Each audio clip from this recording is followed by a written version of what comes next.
Birth isn't just the start of your life, it's the start of your candle.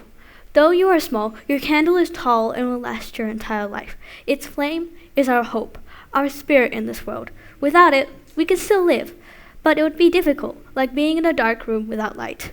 With it, we can navigate that room. The brighter the flame, the better we can see, and vice versa.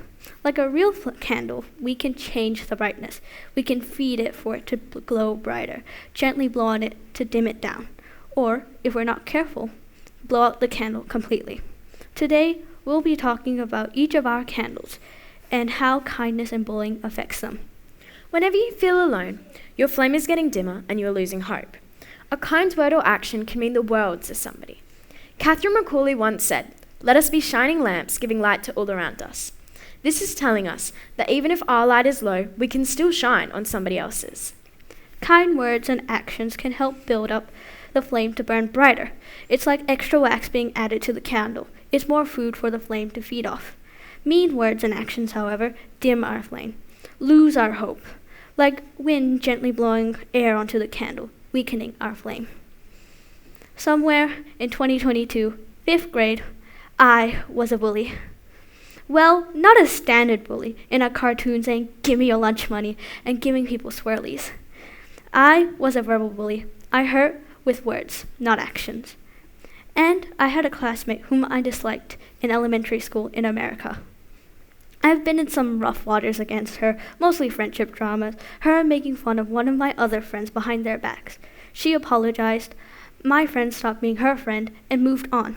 Not me, though. I decided to go about my day to remind her of what she did. At first, it was once, then it was twice, and soon it was a weekly thing. Looking back, it didn't make me feel better about myself. It actually made me feel worse. Not only was I dimming her flame, but mine too. After maybe 4 to 5 months, I realized what I was doing was wrong. Look, going about my day, making her day worse over what she did, made me feel like I was giving her what she deserved, karma. But that isn't the case. I shouldn't have done that, because no one deserves to feel bad after asking for forgiveness. But I did it anyway. I decided to talk to her on my own terms and apologize, just like she did to my friends and I. Though I hurt her so many times for a mistake she was so sorry for, she gave me a chance I never gave her. That chance was all I needed to set things right. I reconnected with her. I talked to her more. I included her in groups and projects. And most importantly, I stopped those comments. That candle I once dimmed was slowly regaining its light, hers and mine. We weren't friends, but we helped each other regain our light, one kind thing at a time. My light started bright, but then it got dim because of this. I was bullied from year 4 till year 6. My lower primary school years were amazing for me, but at the start of year 4, we were told to stop telling the teachers everything that happened at lunchtime. So slowly, kids started to use this to their advantage and be mean to us. I used to play with the boys in my class because they did not care, as long as I played with them. Over time, the girls started noticing and called me names. I used to sit alone in the library. I felt as though my light was slowly fading away. I thought that this was the worst for my light. I was wrong. So wrong. At the beginning of year 5, I finally found a friend group. Year 5 was one of my hardest years, even with my friends. The name calling got worse, I had my hair pulled, and I was pushed out a window. All of these made me trust less people, be scared of them, and let them influence my daily life. Then year 6 rolled around. It was the hardest of all. At the very start of the year, I was falsely accused of something, and my classmates started spreading horrible rumours about me. The rest of the year was bad, the worst, really. But at the end of the year, I got accepted into my new school. The first year of high school was hard because I did not trust many people, but now I am finding that the light of friendship is there for me and for everyone else who needs it. There are many kinds of bullying, but the overall definition is the type of behavior of a person who hurts or frightens someone else, smaller or less powerful, multiple times.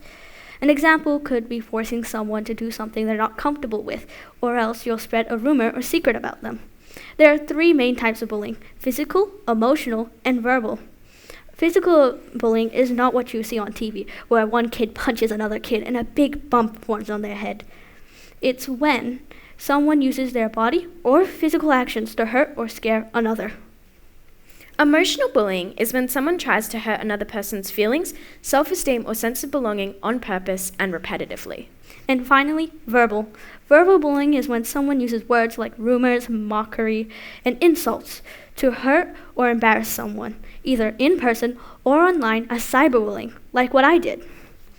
Now, you may be thinking, where's the kindness aspect in this speech?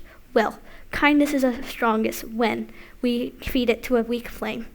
It's like when you feed a dying candle more wax. It bursts back into life. It's the thing that saves it from blowing out completely. Doing kind things is the wax for a dying flame. It rebuilds hope that was once lost. The best part? When you feed another candle, you feed yours as well. Both of your flames illuminate a bit brighter.